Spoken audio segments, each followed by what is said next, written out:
Hello সবাইকে সবাইকে welcome জানাই পিয়ালি রান্নাঘর টুকিটাকিতে। আমি পিয়ালি, আমি তোমাদের সাথে আজকে শেয়ার করব আমি ঘরোয়া পদ্ধতিতে কিভাবে চাউমিন বানাই। তো প্রথমে দেখো একটা বলে আমি গরম জল করে নিয়েছি। আমি কিন্তু গ্যাসটা অফ করে এমনি সাইডে নামানো রয়েছে বাটিটা। তার মধ্যে একটু লবণ, একটু সাদা তেল দিয়েছি। এবার চাউমিনটার মধ্যে অ্যাড করব। চাউমিনটাকে মোটামুটি হালকা বয়েল করতে হবে, বেশি না। মোটামুটি 50 to 60% বয়েল করতে হবে, বেশি যাতে সিদ্ধ না হয়ে যায়, তাহলে কিন্তু লেগে যাবে চাউমিনটা। তো দেখো আমি একটা ঝুড়িতে জলটাকে ঝরিয়ে নিয়েছি। এবার এর মধ্যে একটু সাদা তেল অ্যাড করব, যাতে চাউমিনটা একটুখানি আরও মানে লেগে না যায়, বেশ যাতে সুন্দর থাকে। তো সেই জন্য আমি ওটা দিলাম সামান্য খুব। এবার কড়াইতে সামান্য সাদা তেল দিয়েছি। তো দেখো এবার বাদামটা আস্তে আস্তে দিয়ে দেবো। বাদামটা একটু লালচে বাদামি করে ভাজতে হবে। তো একটা জিনিস মাথায় রাখবে, মানে রান্নায় তেলটা একটু কম দেওয়ার চেষ্টা করবে। আমি নর্মালি সাধারণত তেলটা একটু কম দেওয়ারই চেষ্টা করি, যে কোনো জিনিসে যেটুকু না দিলে নয় সেইভাবেই করি। তো এবার দেখো পেঁয়াজটা ভাজবো, পেঁয়াজ আর কাঁচা লঙ্কা কুচানোটা দিয়ে দেবো। এটাও একটু লালচে বাদামি করে ভাজতে হবে। আর চাউমিনটা অনেকে সিদ্ধ করার পরে একটু জলে ধুয়ে নেয়, তো সেটা চেষ্টা করবে না ধোয়ার। কারণ হচ্ছে চাউমিনটা তো ঠিকঠাক থাকে কিন্তু টেস্ট অনেকটা কমে যায়। তো যেটা আমার মনে হয় আর কি, সেটা আমি বললাম। তো চাউমিনটা চেষ্টা করবে আর কি নর্মালি গরম জল থেকে তুলে ঝুড়িতে একটু ঝরিয়ে দেবে জলটা, তাহলেই সুন্দর থাকবে ওটা। আর কুক করতে হবে একটু কম, মানে সিদ্ধটা যাতে বেশি না হয়ে যায়, মানে একদম যাতে চাপ দিলে একটু ভেতরে শক্ত শক্ত থাকে, সেই রকম অবস্থায় চাউমিনটাকে ওই গরম জল থেকে তুলে দেবে, তাহলে অসুবিধে হবে না। এবার দেখো আস্তে আস্তে আমি চাউমিনগুলো অ্যাড করে দিচ্ছি।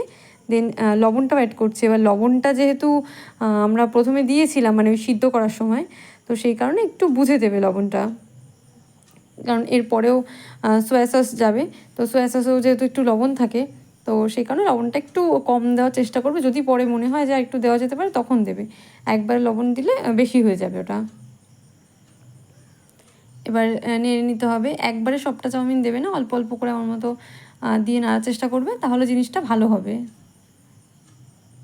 আর দেখো আমি তেলটাও কিন্তু খুবই কম ইউজ করেছি, আর যেহেতু ননস্টিকে করছি তো লেগে যাওয়ারও ভয় নেই খুব একটা।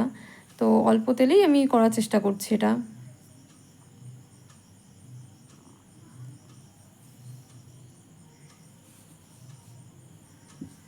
মোটামুটি দেখো হয়ে গেছে। এবার আমি এটার সাথে সোয়া সসটা অ্যাড করব।